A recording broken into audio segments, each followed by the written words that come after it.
easy way for you to check your work. So let's say, let's go to that trapezoidal problem. Okay, the problem 8, 9D, was it? Okay, let's redraw that. Using everybody's had AutoCAD, right? You're all AutoCAD geniuses. I use that term loosely. Okay, so I'm going to go in there. Now, this isn't actually AutoCAD. This is what's called mechanical desktop, but it's very similar. So I'm going to go in there and draw some lines. And I'm going to start at 0, 0.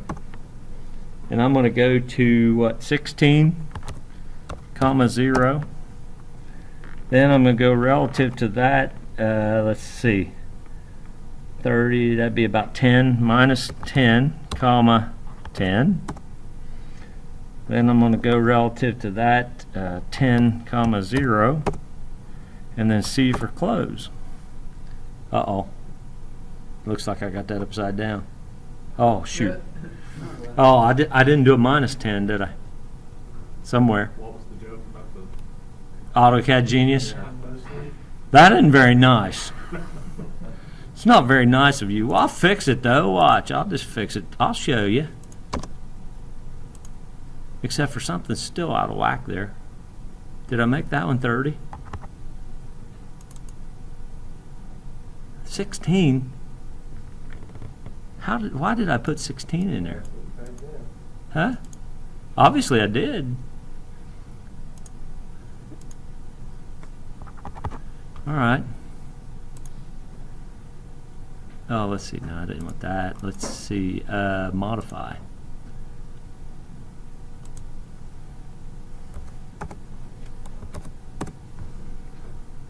Told you I don't like to redraw things.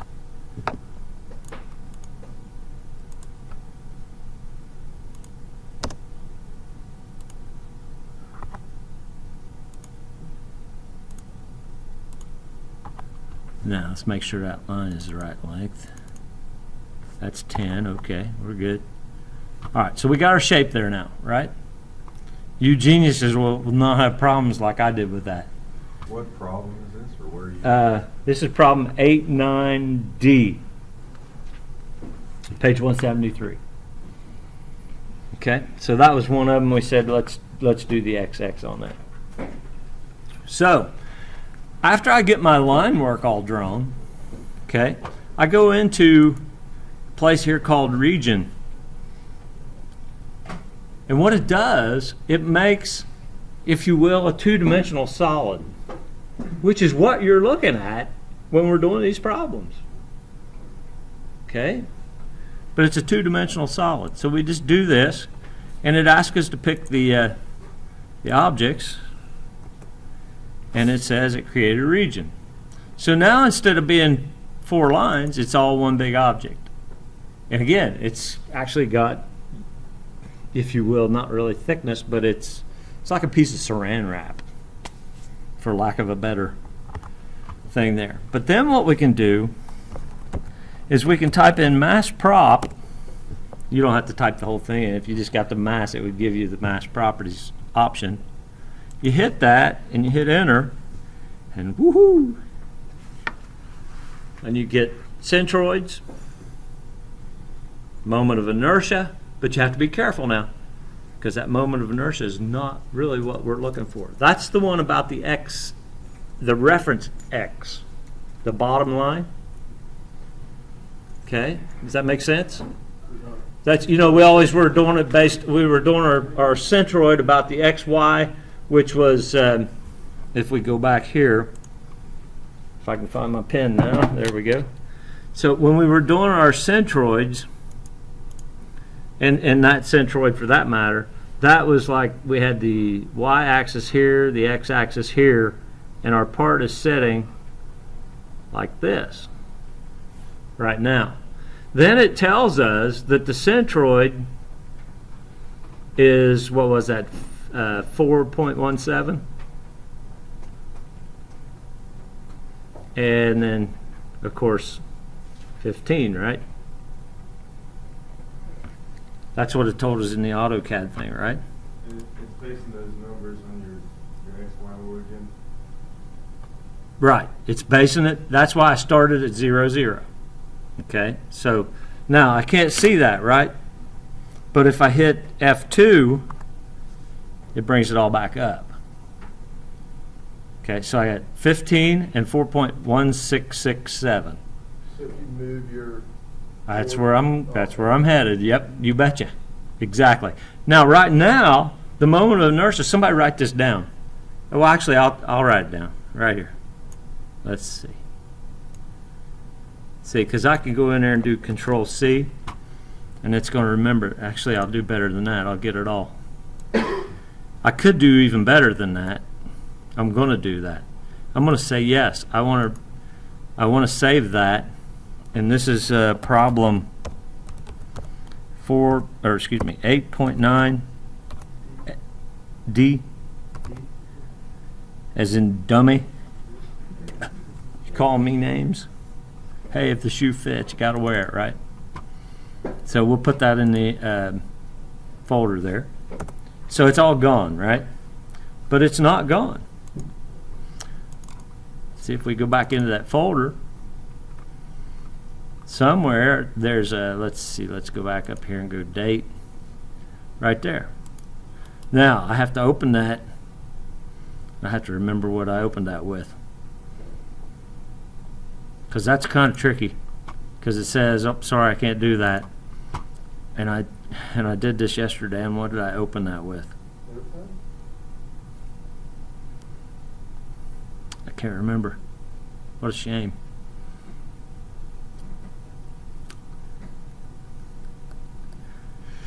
Oh, what did I do?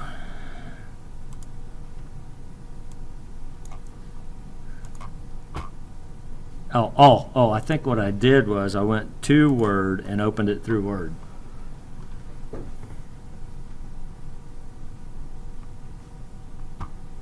Did it come up? There we go. So I'll open a document.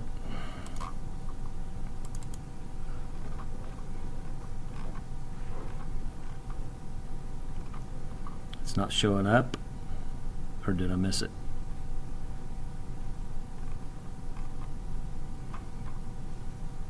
Let's see, let's go one farther here. There we go.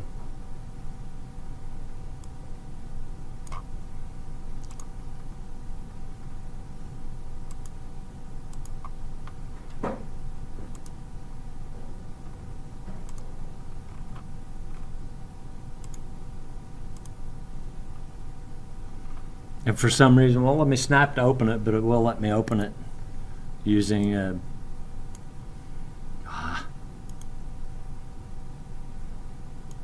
using Word. So there's all my information. It saves all that for you. Okay? So now what I need to do, and I wanted to save that because I wanted to keep this moment of inertia. So now what I need to do is take all of this,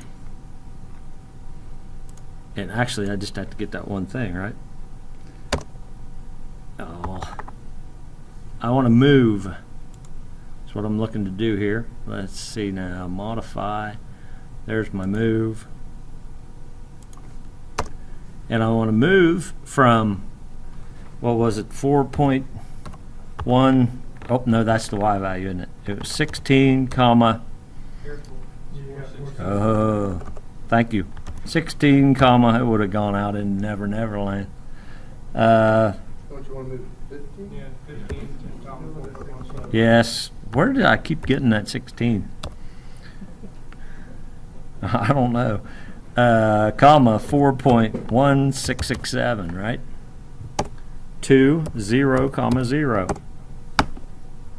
So now that's sitting where it needs to sit, and I'll do my mass properties. See, when you type in mass, you've got different things that mass comes up in. You just hit that one, pick the object, enter. There's your moment of inertia. Is that what you got on yours? 1527? Yep. 0.7778, which is different than, wasn't the other one like 5,000? Yeah, 5,000. 5,000? This is the real one now. I'm going to say, let's see. Let's just do F2 so we can see that again. That's the one you wanted. Okay. That's based on the centroidal axis. That's when we moved it down, so we were looking at XX, IXX, or IX. Okay. So you could, in theory, you could go back and draw AutoCAD drawings of all of those parts and check your work, even closer than what we were doing it in the book. And that one's going to be right. I mean, you talk about round-off errors and such. I think this goes out to like 16 decimal places. So I thought you might like that. Now, let's go one step further. Let's get rid of this one. Let's see, we don't actually have one. Yeah, we don't have that one in where there's a hole in it, do we? So let's do, let's do A, 810A. Or 8, is that 810A or 89A? That's 810, isn't it? That's that one we were just talking about. So we'll draw a rectangle, 0, 0. And that's going to be, now, we're talking millimeters here, but that's going to, the numbers will still be the same, right? So we go 80, 80.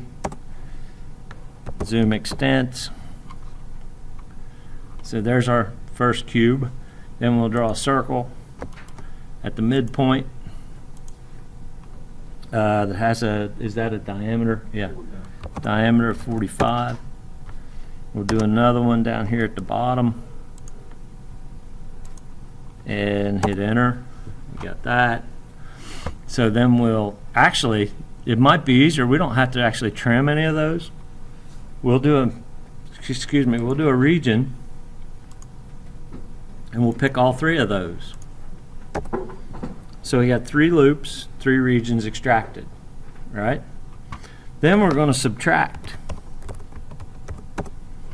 That is a command. From this region, we're going to subtract this region and that region. That's what you're doing when you're doing your calculations, right? So we created the 3 regions, then we subtracted the ones from the original. Now, that's kind of backwards. You have to, and if you watch the command line, it tells you, what do you want to subtract from, which was the square, right? Enter, and then pick the 2 objects you want to subtract out of there. Now we've got our 1 region right there. So then we do our mass properties,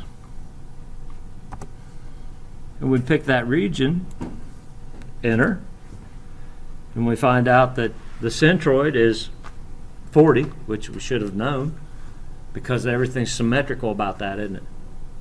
So that's going to be the case. The moment of inertia, holy cow, that's a big number, isn't it? 9,577,000.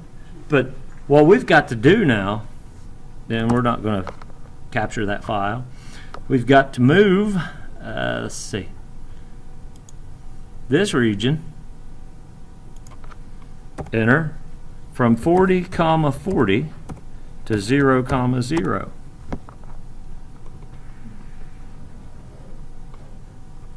Do our mass properties.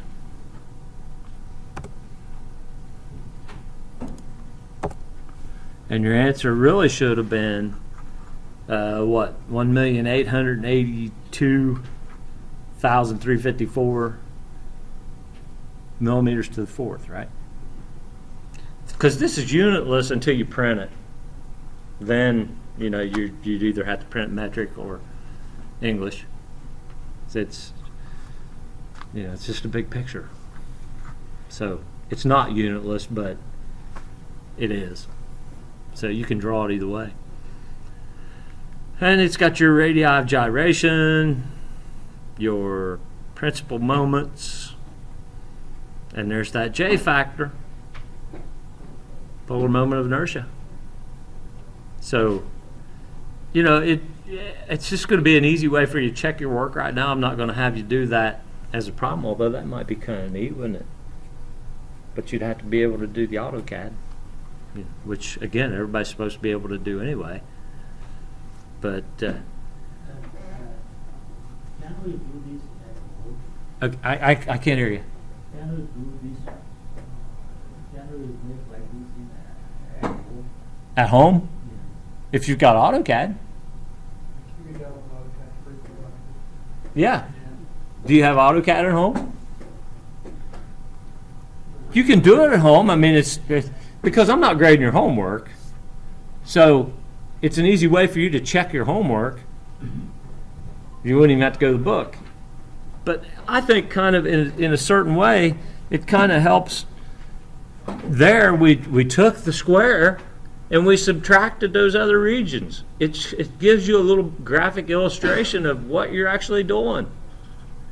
Now, you could go in there and find out based on each of these individual shapes. You could go in and check the moment of inertia for them too, couldn't you? The centroid and the moment of inertia for each of those. Do you have to explode it? You'd have to do them individually. Oh, okay. Yeah. So that would be the trick. That would be worse than doing what we did here, as far as the total, because ultimately we just want the total. Okay. So that's kind of a neat way to check your work. Okay. Is there similar features in the other CAD software? Oh yeah. Yeah. Yeah. But it's probably not quite as easy because this is 2D. Right. So, Yeah, I mean, I usually use it in Yeah. 3D. Yeah. software. right, like SolidWorks and such. And I've never actually tried it in any of those softwares. So, like Inventor or SolidWorks, I've never actually tried it. So, I don't know if you'd actually have to assign, somehow you'd have to assign that thickness. Because I don't know if it would actually check while it's in sketch mode. I've never tried it, so I'll try it, but I'm not going to try it right now. We need to do some other things. Play around with it anyway. Yeah, that might be something to check. But I did want to show you that you can do this with just simple old AutoCAD. Yeah, this isn't AutoCAD, but it's exactly the same. You do the exact same commands that I just did, and you could find that out. That would be really nice on a complex part. You know, some kind of a really screwy shape, because you can draw that screwy shape, make a region out of all those different profiles, subtract out the ones you don't need to be avoid, and go from there. There's a lot of opportunities to make mistakes when you're working on these problems out, so it's Oh, absolutely. a quick way to check it. And it's a quick way to check it, but the only bad thing about it is you don't know where you went wrong. You have to go back and figure out just exactly where you went wrong. So I think that's where, again, if you're working problems, I'm going to give you some problems to work over the weekend till Wednesday, right? Because we're off Monday. So you got till Wednesday. But if you're working the problems and something is wrong with one, if you don't have a scanner, you've got a phone probably, right? And you take a picture of that problem and send it to me, and we'll look at it. Even though we're not going to be in Monday and we're off on a weekend, if you're doing a problem and you take a picture of it and I can look at it and say, well, maybe this is where you need to make a stab at changing this. Just like we were doing with those problems just now. Well, we can do that online. We can do that through emails, I think. And I offer that because when I was a student and working those problems at home, I'd have given anything to be able to have done that with my math instructors especially. Because it's like just simple things that are going wrong that are screwing up my whole problem. So, you know, if I'm in and can help you out with that, I will. That's just the way it works. Like I told you last week when I handed you that test back, I'm trying my best to help you get through this class and be successful. That's one of those things I'll do. You have to send me the email, though. I can't reach through that computer and read your mind. So, I don't know that I can do any more than that. Okay? So help me out, help you out. Okay.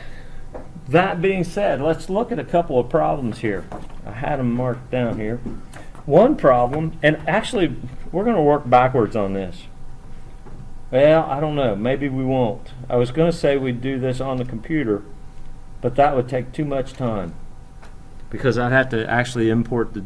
And you can do that. If we look at problem 812 in your book, it's on page 174. It's a couple of C channels and a plate. And what they ask you on that is find the moment of inertia with respect to the XX axis and the YY, centroidal axis. And they actually show you those two axes there, right? Let's see, do I have that problem? No.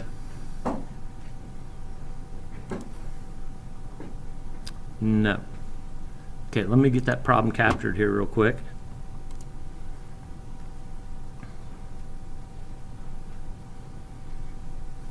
Come on.